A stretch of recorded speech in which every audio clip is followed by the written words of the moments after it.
today is 2/22/22, which is ridiculous. I just want to start this thing off by asking you about how Mr. Fity.ETH, we're going to talk about a whole bunch of stuff, including your thoughts on building community and what you've built so far. But I actually want to ask you a lot of questions specifically about you. And I think that's going to lead into why you've done things the way that you have and how you run things. But before we kind of dive into all that, how has this year been for you? Just to start off. Really amazing. Really amazing. It's been a great year. It's been a great year, and super pumped and jazzed on what's happened. I mean, we sold out on Christmas morning, probably the best Christmas I'll ever have. I mean, tell me about it, man. So Christmas morning, you guys mint, and this is the first collection you've done? Yeah, we sold out on Christmas morning. We had a situation where we were supposed to burn whatever didn't sell out on Christmas morning, and so I actually went to Home Depot, purchased a torch. I was ready to mint that. I was ready to burn that morning, and went into our Asian community the night before and said, guys, we need to sell out. Went to sleep around 3:34 in the morning. Woke up. First thing I did was I contacted the humanoids community because he wouldn't collab with me unless we sold out. I said, okay, let's go do some collab, friend. And spoke to the humanoids, called Hattie, who's actually, it's his birthday today too. That's awesome. And, called Hattie, talked to him for a while, got in my Discord, had a little coffee, went back to work, haven't stopped yet. Awesome. That's super cool. I love that it happened, that you sold out on Christmas Day too. That's super cool. So, well, okay. Well, I do want to get to that. And the fact that you have communities around the world, that this thing could be running 24/7. It's basically been that way ever since. There's always a room talking about apes, and we'll dive into all that. Going way, way back, like what have you done that led you to the point where you decided to take on such a huge project? So I was in the entertainment field for a long time, got sick of that.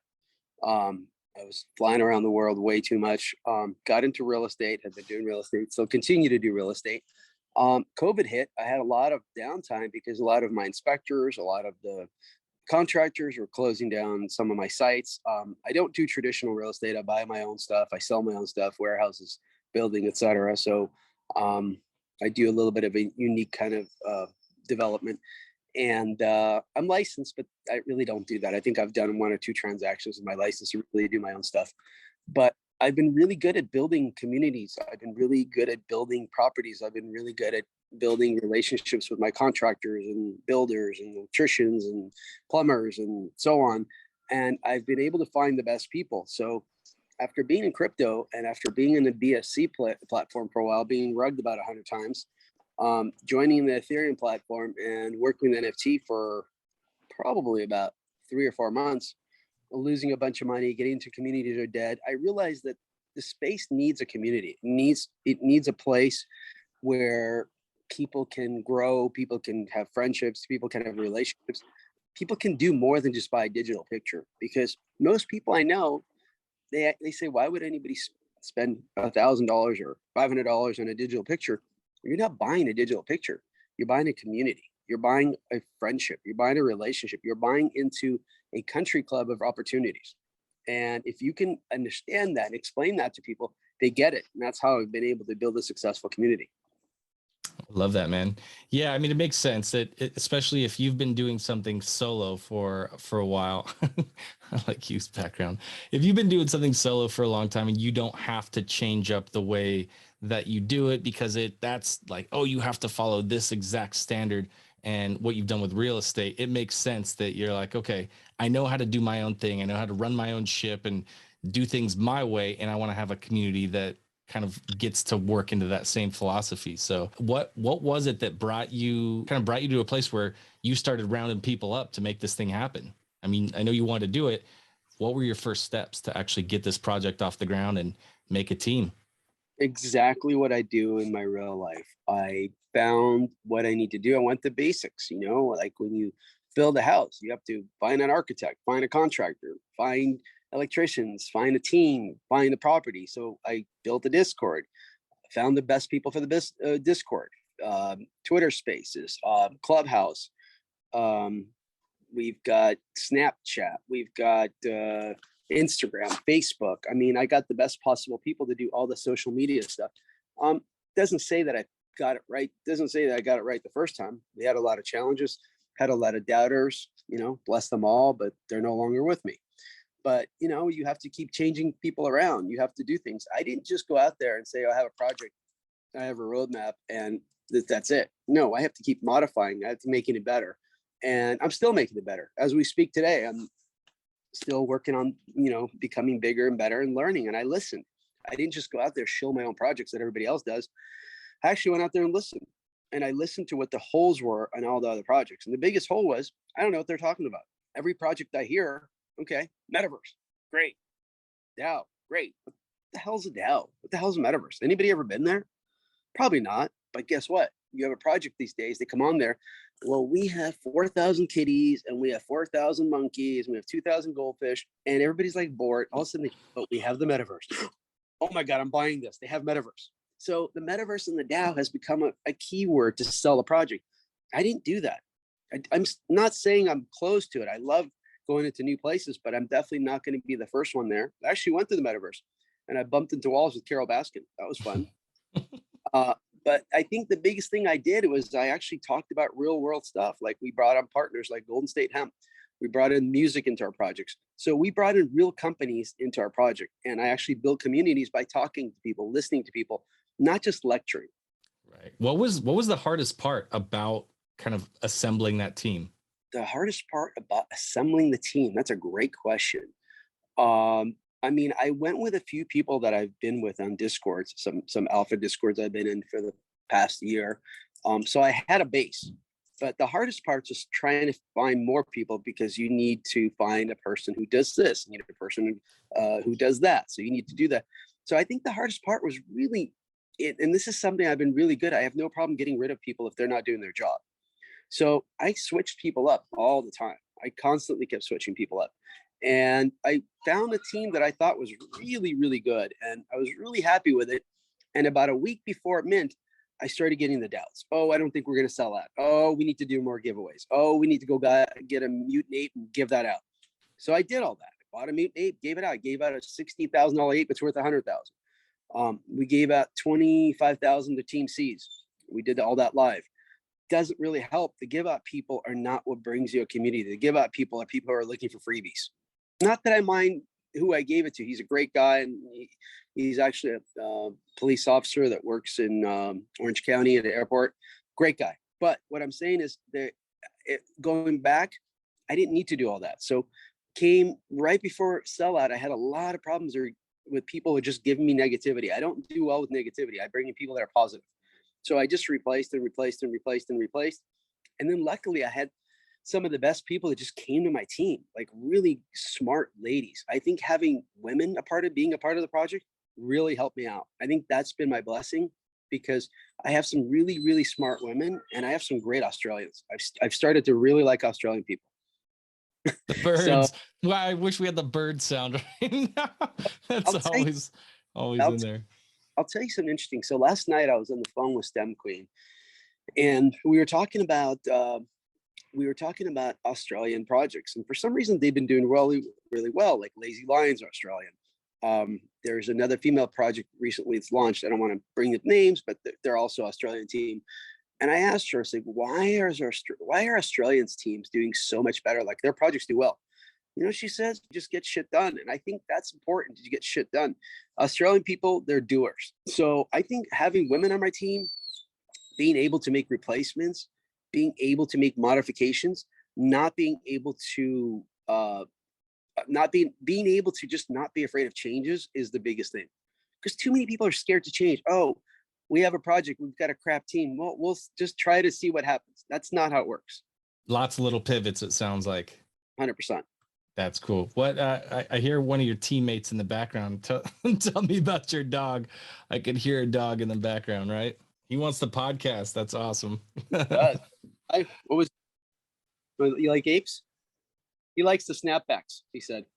Me too, man. I swear I'm pumped about this. I was actually had to do something yesterday, and I ended up going to a shop. This, I don't know, guy that builds race trucks and all that stuff asked me to come out and said he messed up something and he needed somebody who was a specialist to come out. So I'd go out there, and pretty soon I'm in a very messy workshop where they're grinding stuff. And there's stuff everywhere. And I had my Apocalyptic Ape hat, and I was like, yeah, I'm gonna take this thing off and put it back in the car while I'm somewhere else. Otherwise, it's gonna look like I spent all day working in this hat in a dirty workshop. So You see the new logo? We've got a blue logo that's really badass.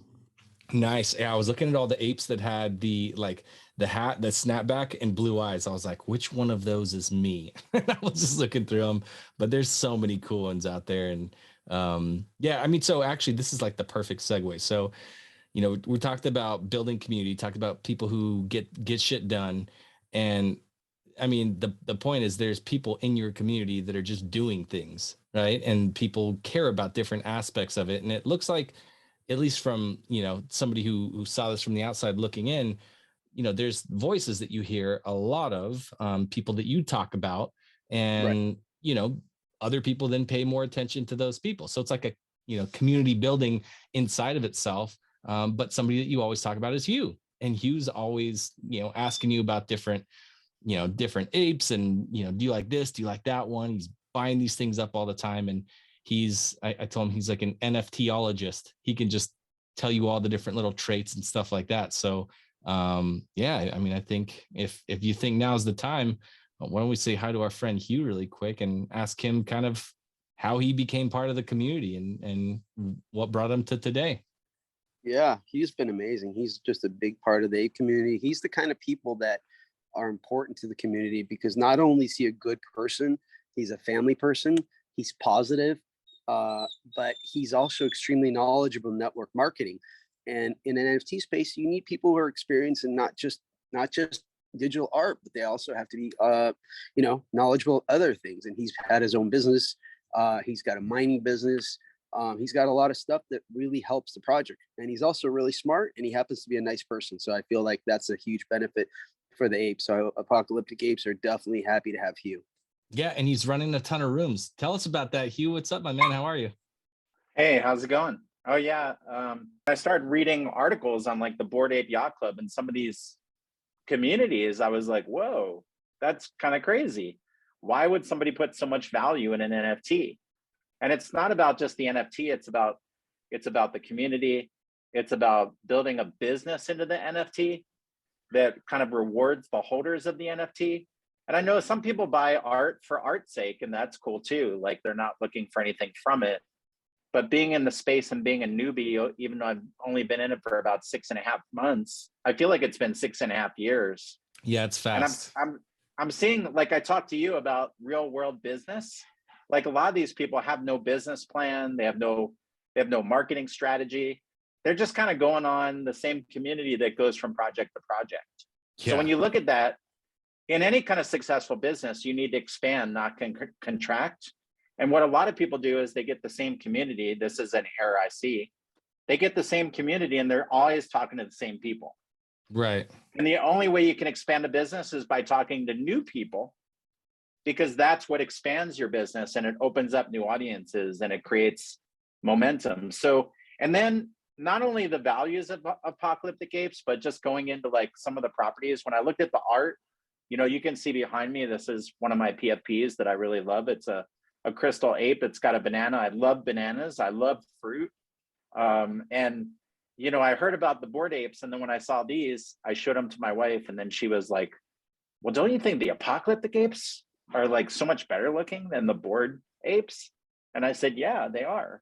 So the art is really sick, but the community is amazing too.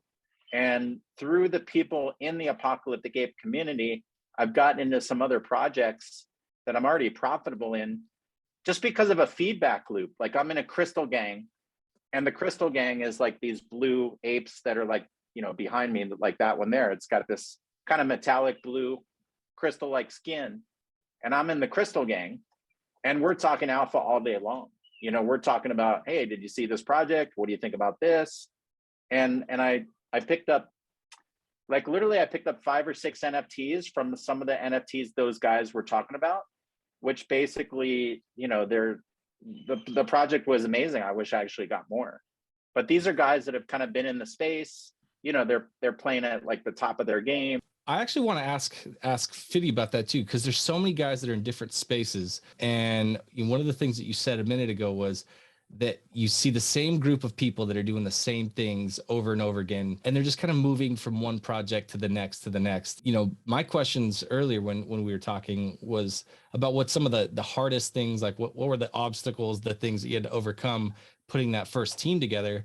But Fity, my question for you right now is, what kind of questions are you asked the most from these other teams that come to you and ask you things? Because I know people are always asking about their projects and stuff, and a lot of them are probably just doing rinse and repeat over and over of other stuff that they've seen other people do. So what are the common questions you get asked? Really, they're asking me for collabs, how to build the community. They're asking for my help. They're asking me to ambassador on their project. They're offering me money to help with their projects. Really, people want help. People want to sell out. People want easy money. And the biggest thing I can tell you, most of the time I say, no, I can't, because I'm focused on my project. So there's very few projects that I will help. And it's not that I don't want to help them. I can't help everybody. And when I do give them advice, they don't want to do it. I had a guy that reached out to me. He said, hey, how did you sell your project out? What did you do? So I said, I didn't eat. I didn't sleep. I lived on Spaces. I worked my butt off. Didn't see my family for a while. I spent Christmas morning having breakfast alone. I spent Christmas dinner at my desk in my office. So realistically, you have to just kind of live there. And if that's something you can't do, it's not going to work. So one of the things this guy said to me, well, is there another way? I said, yeah, just give some donations out and be done with it. You don't need to be in the NFT space. So I feel like a lot of people don't want to put the time into it. Yeah, I agree. Yeah, a lot of hard work, grit. That was a thing that I heard was such a good topic the other day. It was just the amount of grit that goes into it. I also heard a lot of stuff about, just the mental health side of things, and like it goes beyond what's actually safe, like when you have to take time for yourself. And I think having a good, strong community is probably just about the only way that you can go do that, because if you're the only momentum behind something, you don't have that community there, then you're the engine, you're the whole thing. If you're not going, it's not going. So I think that's probably a big part about it. What do you think about the mental health side of all this? Yeah, I think the mental health conversation is a whole other bird, because look, at the end of the day, of course, everything affects your mental health. I mean, whether you're in real estate, whether you're in NFTs, whether you're a doctor, whether you're an ER nurse, I mean, it all takes a toll on you. But I think that the mental health conversation really needs to be looked at, because a lot of people talk about it. But at the end of the day, I mean, it's work. And if you can't handle your work, you can't handle your work. So not going to say it's excuses. I mean, dude, I mean, honestly, I can't tell you that I wasn't stressed out. I can't tell you that I wasn't, agitated once in a while. But at the end of the day, if you love what you do, you're not really working. I stayed up till 5 a.m, sometimes 6 a.m. I saw my neighbor's kids going to school. I saw them taking us to school. And I mean, did it mentally affect me? Sure, but doesn't it mentally affect you if you're a construction worker until 5 a.m? So I think it's just an excuse a lot of the times. And I'm not taking away from people who have things that are going on at all. But I think if you're a strong person, you're a focused person, you just got to do what you got to do. But I feel like if this is one of those spaces that I found what I really like to do. And as your kid, your mom and dad tells you, when you find something you really like, it won't feel like work. So this doesn't feel like work. When I was on those spaces till 5 a.m, was it hard? Not really. It was fun. I still love being out there. There have been a few creepies out there playing around. Hopefully they'll go away soon. But other than that, I love being out there. I mean, I watch Super Bowl with my friends on Spaces. I watch UFC fights with my new friend Kimbo Slice. He comes over and he used to hold me up on my phone before I dox. Now I'm fully doxed, so I don't have to worry about that anymore. Maybe this week we'll wrestle. I'll have him tap out a few times. There you go. But the thing is, dude, I'll tell you, the mental health topic is a whole nother bird. I mean, I have friends that are bipolar. I have neighbors that are bipolar. I know mental health. Mental health is a real thing, but it's also not an excuse not to get the job done, if that makes sense what I'm saying. Yeah, it does. And I like what you said too about the Australians and stuff. They get shit done.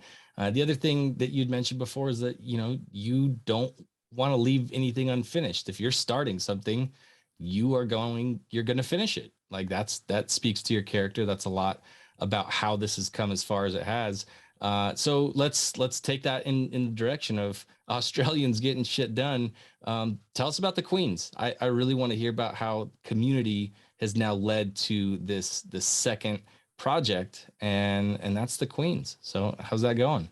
So the Queens are doing awesome. The Queens, I've got 6 of the smartest females that are running the project, and they are instrumental as far as little characters on the drawings, working with Hattie. They're also really good at community building. So not only, I actually hired STEM, and I told her to gather the 5 or 6 or 7, whatever she needs, people. And she put people together. And there's one girl on there. And I asked her, I'm like, hey, what was your choice? What was the decision making? She goes, because this person will disagree with everything I say, and I need that. So there's some really smart people on the team, and they're leading the project. And the Queens look amazing. They're going to keep getting better. Hattie's just gotten to the groove. We'll be releasing them sometime in March, but they look amazing. I've been working with a genealogist as far as breeding. We're going to be breeding the Queens, so there will be little babies. I know you're going to ask me when. I'm going to tell you, they got to get to know each other. They got to go get the pedicures, manicures. They got a vacation with it. And then once they do, there'll be a little gift certificate, a birth certificate will be dropped into your OpenSea wallet. And once that birth certificate's in there, then you'll get the baby. Could be twins, could be triplets. So there's some big surprises in there. But some of the people that are thinking they know what's going to happen, they don't. This is super exciting. I'm super pumped about the Queens, the babies, the breeding, the staking. So I'm really excited about it. Yeah, for sure. Hey, well, let me ask you a question really quick. What are you excited about right now? Because there's so many fun, so many positive things. And to Fitty's point, like, yeah, maybe you are working a bunch of hours, but that's just putting quote working on it. And it's really hanging out with a bunch of your friends, having good conversations, laughing, and being excited about stuff together. And I've heard you, Hugh, run rooms where you will geek out on a topic about traits, or you'll be talking about, getting more of these apes so that you can get more queens, and like you're excited and you're sharing, and you'll start sniping with your friends. Like what are you excited about coming up right now, man? I'm excited about the Queens. I wasn't in on the mint of this project. I came in on the tail end after they already sold out. So I'm really excited about the Queens. When you look at the NFT space right now, whether you look at, Women Tribe or Nyla with long neck ladies, or, Women on the Rise, there's a big movement behind women NFTs. So that excited me when I heard about the Queens. I was like, oh, cool. I've never seen Queen Apes been done before, right? Like there's all these ape iterations, but you've never seen Queen Apes, right? You've never seen apes that are female orientated. So that's something that's really exciting. When you look at the traits, it's funny because when you first look at the collection, you don't really see everything until you open up the actual image and you start really studying, like, what are some of the traits? So some of the people in the community are like, hey, did you see like this Haremba, rifle? I was like, what's a Haremba rifle? Like, I have no idea. Like, I have a background in the Marines, but I have no idea what that rifle is, right? So the other day I looked at, I was like, wow, the floor in the Haremba rifle was like over an ETH. And there was one on the floor for under a half a ETH. So I was like, well, that's a no-brainer. But if you don't look for these little things within the collection, like the Nakeds are another one. Like there's Kim, who's in Australia, who I've been talking to a lot. And it's kind of funny because I have this Bitcoin mining network of people, and my best groups are in Australia and New Zealand. They tend to outwork like the people in the United States. I think there's so much stuff going on in the US. I call it ADHD. And I feel like Australia, New Zealand team that I have is so focused. When they set out to do a task, like they make it happen and they totally maximize it. And they really see the opportunity in things where I think a lot of times, and I'm from the United States, I think there's a lot of entitlement. I think there's people here, like me growing up, I was in the Marines, and, I started working when I was 15 years old. But a lot of people here, if they get spoiled or they get into a spoiled situation, they kind of stop growing, right? There's a saying out of Australia: when you're green, you're growing, and when you're ripe, you're rotten. Like if you think your project, you're probably over, right? And when you keep growing and you expand, so I'm brand new in the NFT space. I don't, I come into a project, I'm like, oh, wow, I didn't realize that if this ape had a double banana, that's above 2 ETH. Like I saw the banana out of the nose and I saw it out of the ears, but I don't really know what that means until I start kind of digging. And that's kind of like where you find the gold nuggets in the NFTs. Like I enjoy the art, but if you can put a science to the art and you can make that profitable, then now you make a smarter selection as a new person, as opposed to, oh, I just like the color. People are Exactly. pumped about it. They're having fun looking at all these things. I remember years ago, I like way back when I was a kid, I all of a sudden I'd be like antique shopping with my parents, and I'd realize that there was all these little antique stores that would have a little collection of these Star Wars figures. And then I would look them up and I'd be like, whoa, that's the one that has the weird little dot on the hand instead of the stripe. And it's worth a ton of money. And I just found it and sniped it. And I swear I see that when I hear you guys talking about Yeah. I have a friend who's got an ape, and she is kind of like my crypto buddy in the space. We talk like every day, a couple times. And she got me into a lot of these different things where I didn't even understand it. And she bought her house with Beanie Babies. Like she collected Beanie Babies and made so much money out of collecting Beanie Babies that she bought herself a house. So like there's value in anything if you can find the value in it and you can understand it. It gives you, it's almost like you're creating a treasure hunt, right? Like if you can find something that other people are going to look for within that collection, then it allows you to, know financial advice, maybe make wiser decisions when you're picking up an NFT, right? So, and I see a lot of them kind of cross generate, pollinate into different projects, crystal, gold. When these things come into projects, then what happens is they tend to have a little bit more value than the average thing. And so now I've kind of like gone to NFT science school where I'm like, oh yeah, I'll look at a property and then I'll do the floor on that property and see what the floor is. And then I can actually determine like if it's a good thing for me to pick up or buy.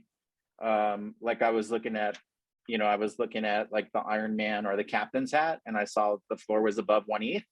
And if something happens to come in below 1 ETH because somebody doesn't understand what they have, then I'll pick that up because I know it's it's definitely going to be a good move for me. Well, let me stop you there. I want to, this is what I'm super curious about. Fity, this is for you. What does it make you think, or like what's it like having a collection, bringing this thing into existence? You got the community, and then it starts taking on a life of its own, and you're able to watch people like Hugh and different people in the community and Kim that are like literally turning this into something completely bigger than what you created. Like it's taking on a life of its own. Like what's that like for you learning about your collection from people like Hugh? I think it's pretty exciting. I think it's pretty exciting because it just shows that you've created something that works, something people are excited about. Sometimes I'll just go on spaces and I'll see people talking about my apes or my collection. Like this morning, I went into Crystal King's room in the morning, and I walked in and they were already having conversations about the kings and the queens and the different characters and attributes. It actually feels good. I mean, I was from the entertainment world. Everybody always wants to create something that's meaningful. Like everybody wants to have a hit film. I mean, I did not invent or start Scarface or Godfather, but that was awesome. So if I can do that here, that would feel pretty damn good, if that makes sense. So everybody, like when I build a house and somebody moves into it and they're happy and they build lives and stuff like that in there, and I go and look at it, and I do that all the time. It makes me really happy to see like how the rooms are being furnished that I've created. So I think it's the same thing here. You take a life on its own. Last night I was asked a great question by Loudmouth. He's one of my good friends from Lazy Lions. He said to me, "What's your favorite trait?" And I used to have one. I used to really have one, but I don't anymore, because now my favorite trait is whoever is one of my friends or one of the people that's wearing that PFP on their account on Twitter Spaces. So like right now, there's a guy named Delroy. Of course, he's an Australian. Scorpion on his head. So I said that would probably one of my favorite traits, even though it may not be the biggest trait or the most expensive trait, the most thought out. traits, but certain ones you start to like kind of get to know people because of that. Like I know Hugh always wears the crystal, so I really like that crystal because I know that's Hugh's. So when you like a person, you kind of like start to like that trait in that PFP, which is huge. I love that. I think that's such a solid answer. It's all about the people at the end of the day. So, well, we're going to run out of time here in a minute, and it's going to kill the recording. So I do want to ask you one more question, Fity, on this, and it's probably something that you've been asked before, but what do you wish you knew before you started all of this stuff? Is there something that I don't know, think that would be valuable to have known that you didn't know? There's a No, question. I'll be honest with you, not really, because I just keep learning every day. So even though people come to me and they say, well, I'm so new here, I've only been here for 6 months. Well, guess what? In November, my birthday's in November. I started the project like sometime in October. We sold out on Christmas. I had 50 followers on Twitter. I went on Twitter space. I had no clue what I'm doing. I didn't know how to bring people up. I've only been in the NFT space for a little while. So as much as I know so much, it's not possible to know more, because I go in there and I talk to people that have been doing this for so long, like veterans in the space. They've been here for 3 months or more than me. So it's not like you can really get so much more. Of course, there are things I would have done differently, but it's not something that I can't modify or just make some changes. But at the end of the day, I think I was pretty well trained when I got in here. I trained myself. I hired a couple of guys from another platform. I got them from Pancake Swap, and I paid them money to educate me on making the mistakes. Doesn't mean that I didn't make a ton of mistakes, but I really wanted to educate myself on the BSC chain, on the Ethereum blockchain, Solano.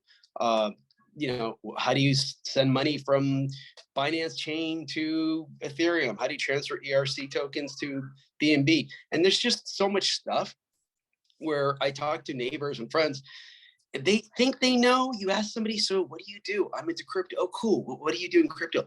Oh, I just bought some Ethereum. I said, wow. You know what I mean? So I feel like people just have no clue. I live in a gated community with, a lot of neighbors. I mean, not crazy big, but I think in my whole community, there's 3 people that know this. One kid's 17, the other one's like maybe 30. So I feel like this is so new. We're really at the beginning here. This is AOL dial-up. This is where people like just started with computers. This is like the word backlinks started to be used. So we're extremely new. I know we hear this, but we really are. We really, really are new here. Yeah, I agree, man. I agree. Well, I mean, this is, I guess the last little thing is knowing that there's so much new stuff coming. You're so willing to learn. I love that answer, as opposed to like, oh, I just wish I would have known this one specific thing. Like, no, you're open to learning and failing and learning from that and trying new things or small pivots or whatever. So what would be a call to action? Like, what's a thing that you would want anybody who doesn't know, this is the first time they've heard about the project, they want to know more about the project, about the community, like what's a good call to action? What should they go do next? Join the Discord. Do not click on crap, because everybody clicks and loses everything. Join Twitter spaces, listen, pay attention, focus, get to know the community. If you're comfortable, buy yourself an ape, get an Apocalyptic Ape. If you're not comfortable, go get yourself a Dodori or something. There's lots of stuff out there you can get, but I think you have to get comfortable. I think people are way too quick with clicking on buttons. I tell people to translate the money into dollars. So when you buy something like a car, you don't just walk in and drop $50,000, $60,000. You investigate, you research it, you take it for a test drive. So I think if you're going to spend $800 on a project, you say, okay, this is not 0 point something. This is actually $800. When you do that, write it on a piece of paper, you can actually question, okay, which should I buy this? Should I join this community? So I think people need to slow down before they click things, before they go to Twitter pages, before they go to Discord. People need to slow down and just kind of pay attention to what they're doing. Because I see a lot of people losing their money. I see a lot of people getting involved in bad projects. I myself have been in a bad project. I bought 50 NFTs in the community I was super excited about, and it's gone to absolute, what should we call it? Nothing. Try to keep child friendly in case people have kids. But the thing is get to know the community, get to know the people around it, talk to the devs, talk to the Discords, talk to the moderators, if people are blocked, if you go into a Discord and you're blocked everywhere and you don't get any answers, get out, go somewhere else. Don't have FOMO. FOMO does not make you money. FOMO makes you lose money. I agree. Well, I think those are all killer answers. And Hugh, I definitely want to dive way deeper into all the traits, let you be the NFTologist and teach me. And here's the thing. I just want to learn too. I want to talk to awesome people in the community because there are so many awesome people in the Apocalyptic Apes community that do crazy stuff all across the world. And what a family to be part of. I definitely think that's how it feels. So we will definitely have you teach me and teach everybody else in a dedicated video for that. So any parting thoughts, Hugh?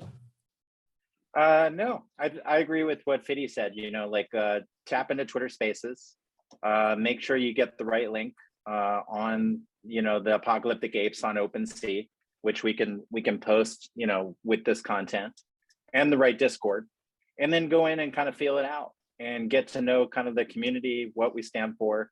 And if you feel comfortable, then, you know, get an Apocalyptic Ape. We have the Queens coming up. So if you get an ape, that automatically kind of puts you on the whitelist to get a queen mint, which getting it on a mint for me, sometimes I'm a few minutes too late on that. That is kind of a huge thing to get in on a mint, especially with a women focused, you know, Apocalyptic Ape side of this. So if you get an ape, now you can get on the whitelist and mint a queen. And that's kind of it, you know, get educated, try to tie in with good people and good communities and good relationships, because at the end of the day, the art can be really great, but if you don't have those relationships and the value in the community, you kind of just bought a JPEG and you're just going to stare at that instead of actually interacting with people that can actually educate you on the NFT community. So yeah, that's awesome. my final words. Yeah, thank you both. I think this was awesome, and I definitely look forward to some more of these podcasts and learning a whole lot more. So that'll do it, guys. I appreciate you.